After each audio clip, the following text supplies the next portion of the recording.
Okay, now we are on page 351 and we're going to start working on example 38. A circular disc with a diameter of 5 centimeters and a mass of 2 kilograms is attached to the end of a 1 kilogram bar as shown. The system is held vertically above the pivot point. You can see where the pivot point is, right here. If the system is released, what will the angular velocity of the system be when the disk is directly below the pivot point? Okay, so we're gonna make it go kind of 180 all the way down, right? 180 degrees. And so it's we have a pendulum type system consisting of a disk connected to a bar, but bar also has a mass, and the circular disc also has a mass.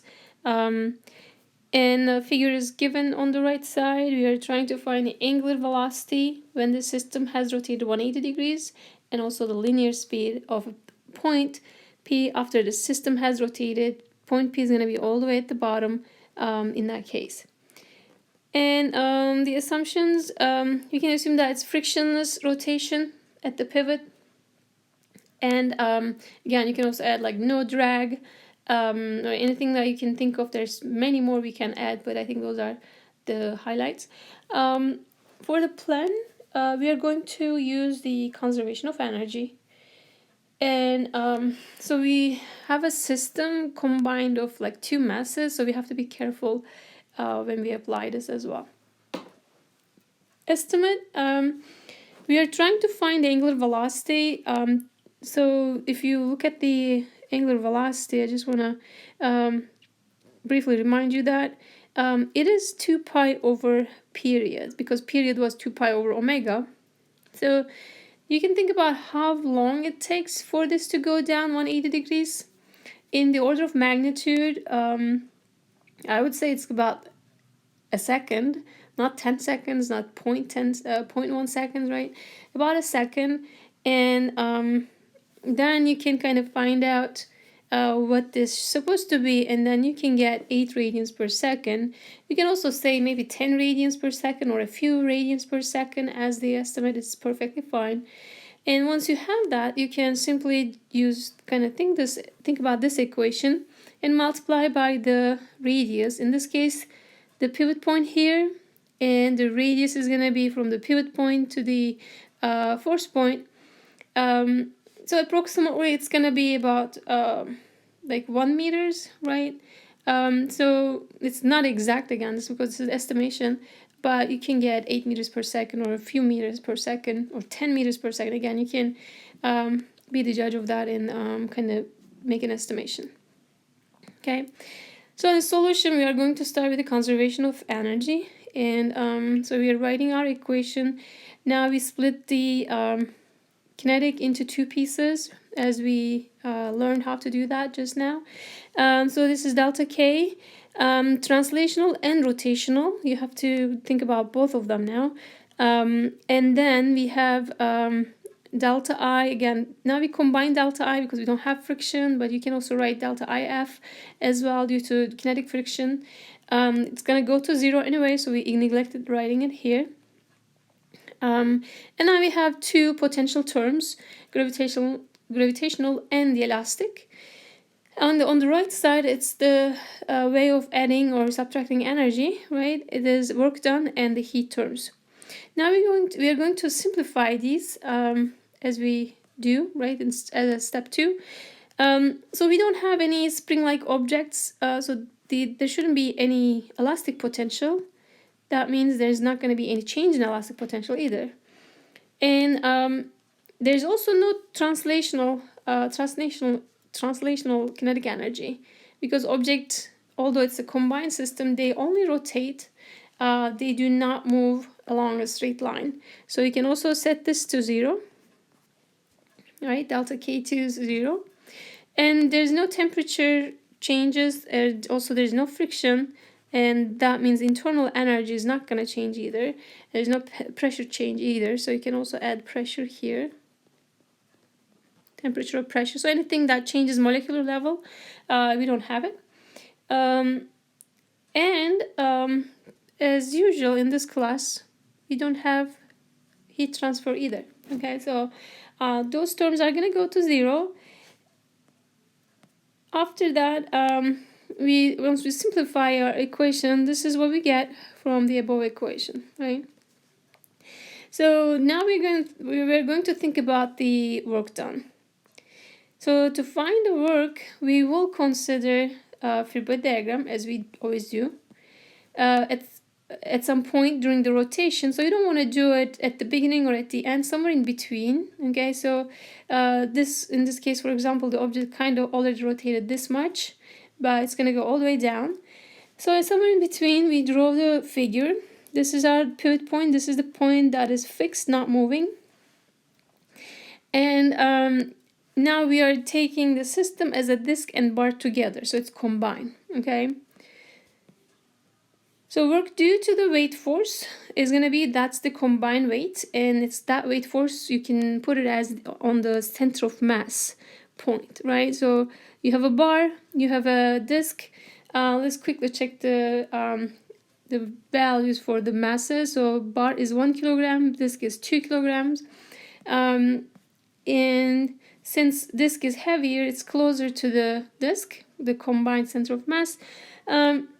So you have the weight force at that point, and that's the total weight. Okay, but so we have this force, but we don't really need to put it in the work term, right? We think about the work term here because we already are keeping delta UG. So the work due to the weight force is included as gravitational potential energy. So you kind of neglect that work done by the weight force, although weight force do work.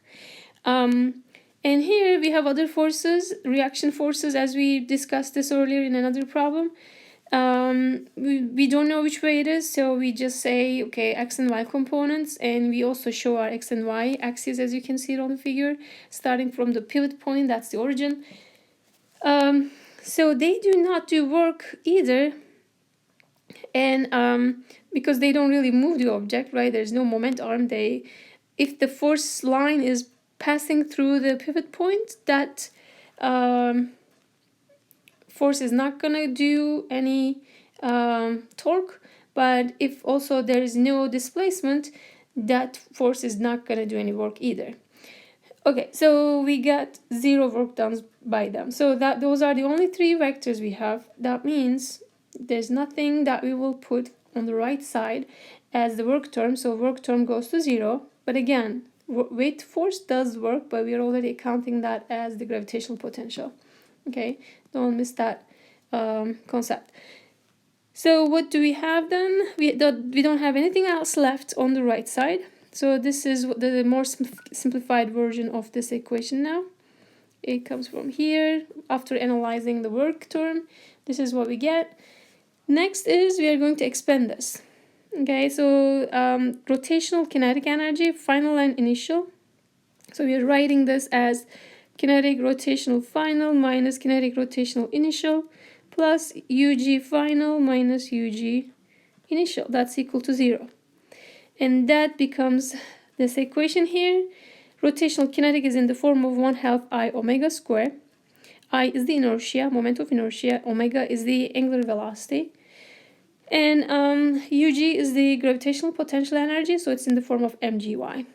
But the key thing here is, since we have a combined system, when you find the change in elevation, you need to focus on the center of mass point, okay? So this is the center of mass point, so that is going to be the height. The height is going to be measured from this, and you can see that this is our origin. And y is upward, so at this point, for example, this will be y, okay, y of center of mass. But we're going to look into the initial and final cases, so it's not this point. We are going to start from all the way from the beginning and all the way from to the end, so it's going to be like after 180 degrees. And we are going to define our y, center of mass, initial and final accordingly.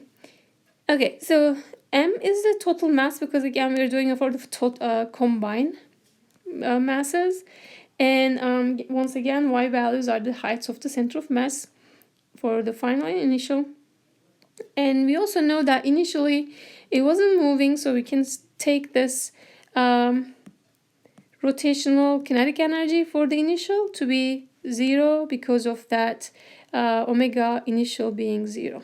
Okay, so that term goes away.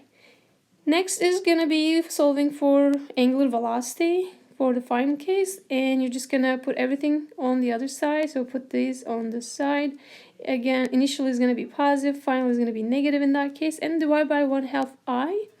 1/2 comes up, so 2 is at the top, I is at the bottom, and you have mgy's, and mg is factored out.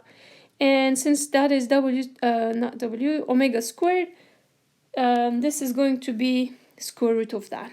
Okay, so hopefully this equation is clear. Take a moment. If it is not clear, try to do it your own. I really would suggest try to solve these problems your own first, or at least plan it out and then see if you can make a plan, because sometimes that is also hard to do since the problems are more complex now. And then see if you thought something wrong, or if you're making a mistake somewhere, like you can figure it out by watching these videos. Okay, so this is our final omega. But to find that, we need to figure out what is the center of mass, initial and final, right? So we are going to focus on that next. Let's find those center of mass points. So this is the initial case when the kind of pulley like object is standing up. And remember, this was our origin. Upward is positive. Combined center of mass point is right here, so that's how you find the center of mass. And when you do that, you're going to use this equation from center of mass calculations from chapter 9.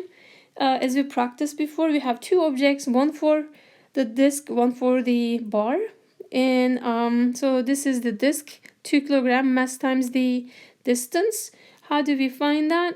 It is again from this 0 line to the disk line, it is 1.025 meters. Half of that 5 centimeters here, right? That is 0.025 meters. And this was already 1 meters. From here to there, that's the length of the bar. So you're adding those up and you're getting this value. And that goes in here. This is the center of the mass of the disk and the y value for the disk. Okay. Next is the bar, and this 1 kilogram is the mass of the bar, and multiplied by the center of mass point is right here. So you're gonna take that 0.5, and here is half of 1 meters, and divide by the total mass, right, as the equation tells us to do, and you're gonna get the center of mass of y. So that is the initial, and remember that we set that so that the y is upward from that pivot point. So if it is negative, it's going to be downward. It's going to be negative.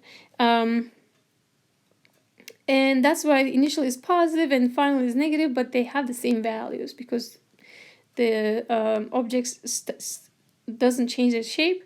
The magnitude wise, it's going to be the same value since we chose the pivot point right kind of in the middle of the initial and final positions of the system. Okay, I hope this is clear why this is negative. And next thing is, if you look back our equation, so we are going to work on this, right? So we got these y's. What about inertia? We already know what the total mass is, so we just need to figure out inertia now. Two objects are combined, so to find the total inertia so that you can solve for omega, you need to simply add those two inertias together.